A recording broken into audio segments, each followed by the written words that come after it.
आपलं सॉफ्टवेअर जर इन्स्टॉल करायला गेलो आपण नवीन आणि दिस पीसी येथे पहा सी आणि ई दोनच आहे, डी नाहीये. तर आपलं सॉफ्टवेअर नेहमी डी वर चांगलं चालतं. तर डी करायचं असेल तर आपल्याला याच्यासाठी हे बंद करायचं, दिस पीसीला जायचं, मॅनेज मध्ये जायचं आणि मॅनेज मध्ये गेल्यानंतर इथे डिस्क मॅनेजमेंट आहे, डिस्क मॅनेजमेंटला जायचं. डिस्क मॅनेजमेंटला ई आहे ना, याला राईट क्लिक करून चेंज ड्राईव्ह लेटर नेम करायचं आणि याच्यात चेंज म्हणायचं.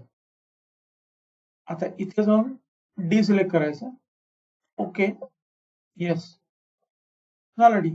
इतकं सिंपल आहे.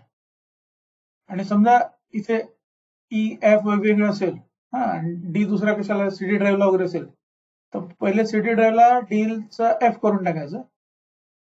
आला लक्षात? डीचं एफ करायचं आणि मग समजा ई ला आपल्याला डी करायचं, डी करायचं. म्हणजे डी दुसऱ्या कशाला असेल सीडी ड्राईव्ह वगैरेला, तर पहिले त्याला चेंज करून घ्यायचं.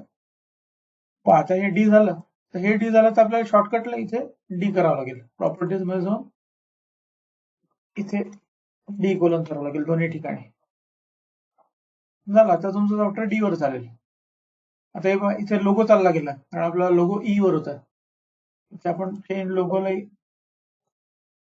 इथे ई होता, तर याला डी करू, 26 लोगो